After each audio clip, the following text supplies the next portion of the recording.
I'm David Bennett, and in this video I'm going to show you how you can craft beautiful piano solos, even if you've never improvised before. By the end of this video, you're going to surprise yourself at how easy it can be to improvise beautiful music at the piano.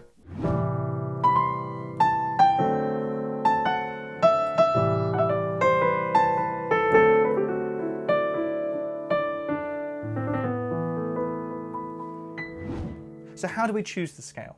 Well, the first thing you want to do is identify what key we're in. So here, with our A minor going to D,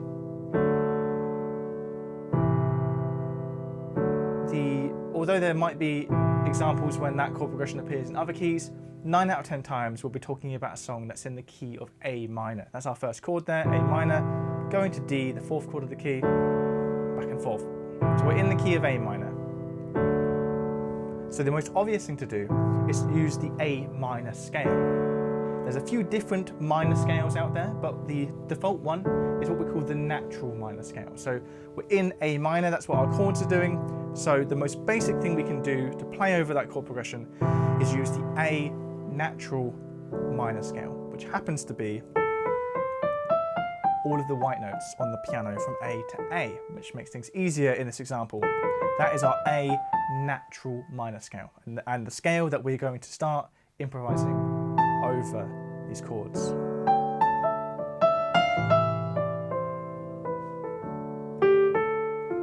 So that's the most obvious and sort of basic choice we could make for this particular chord progression. But there's one little addition we can make to that to add a bit more detail, and that is to match this black note that happens in the left hand here, the F sharp.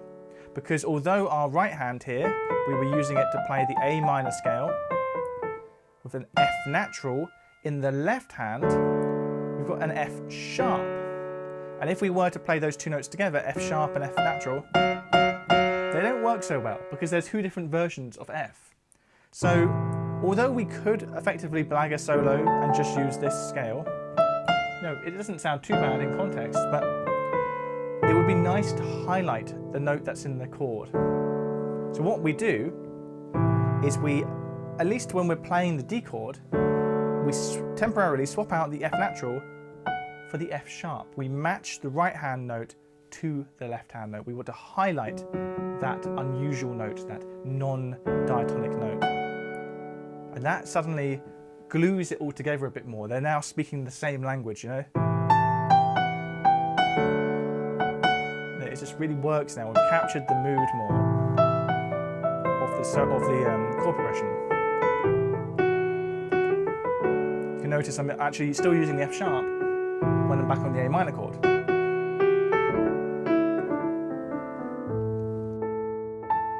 If you'd like to learn even more about how to improvise at the piano, I actually have 3 dedicated episodes in my Piano Essentials course, which are all about how to improvise and create beautiful music at the piano. Those episodes are available exclusively in my HDpiano course, Piano Essentials, so do follow the links down below to check that out.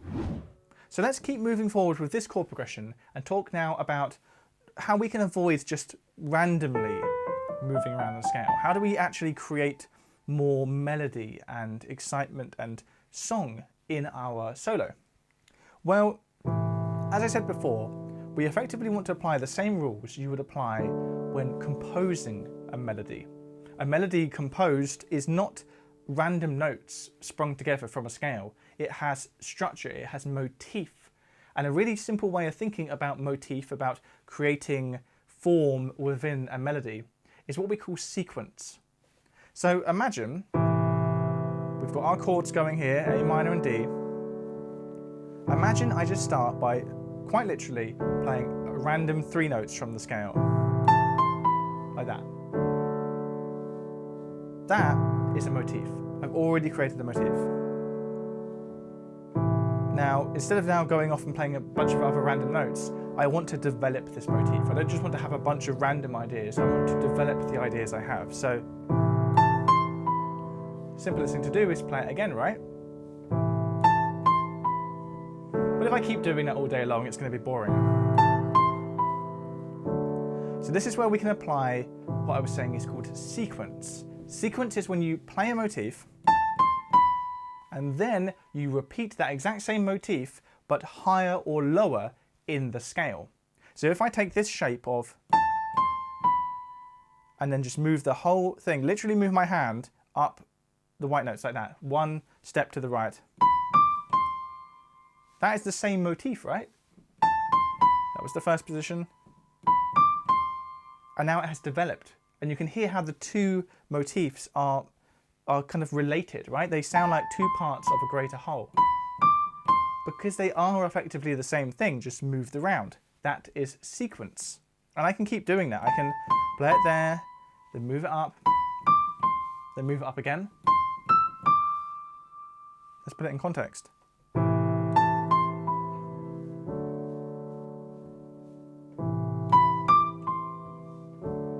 Move it up again.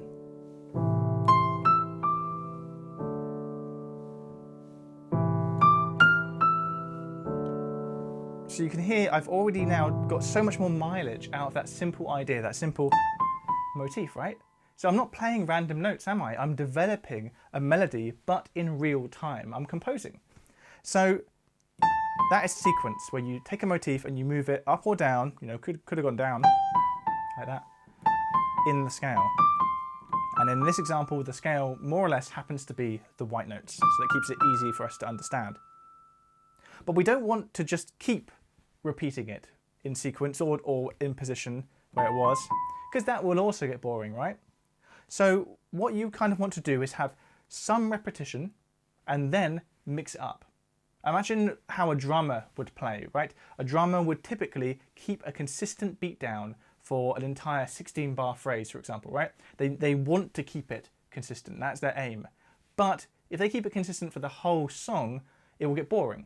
So what they would then do, the drummer will add a little fill in, a little variation to one of the phrases, and that gets it exciting again, that refreshes it. And that's the same ethos we want to apply here. We might have a lot of repetition.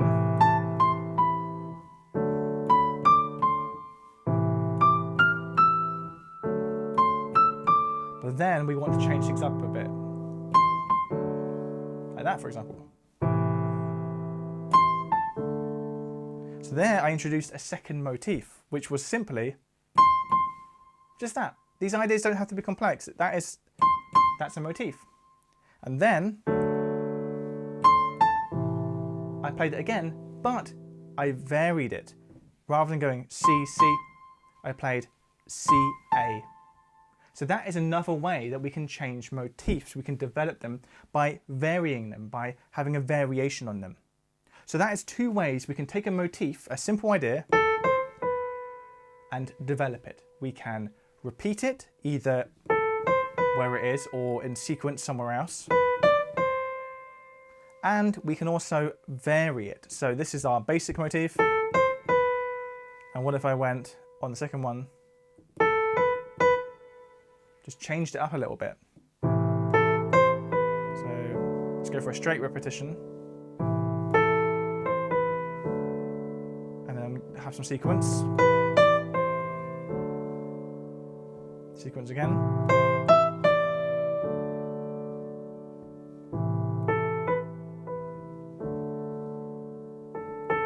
Bit of variation.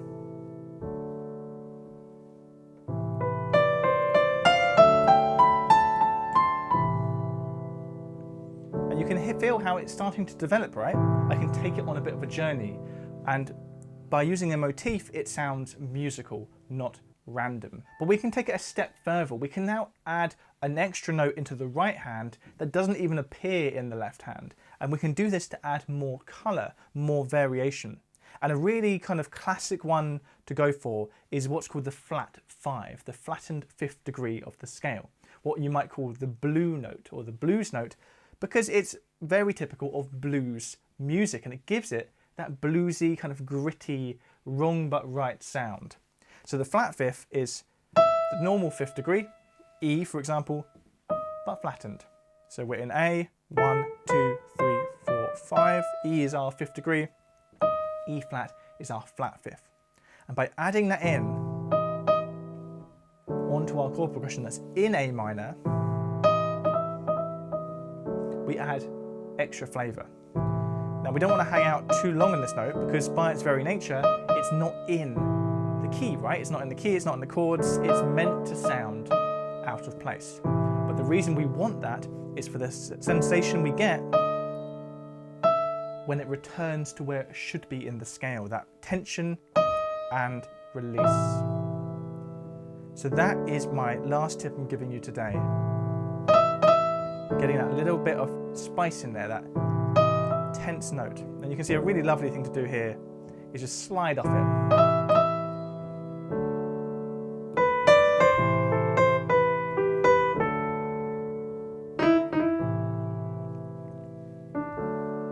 So let's finish today by me showing you a few techniques in action as I play a solo over this chord progression. So once again, we've got the same chord progression we've been using throughout, this A minor to D. And then let's start with our simple motif we were using earlier.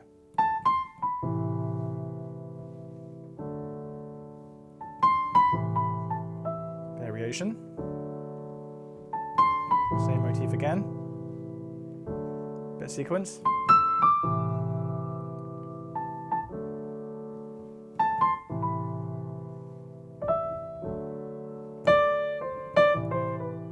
New idea. What about our blue note?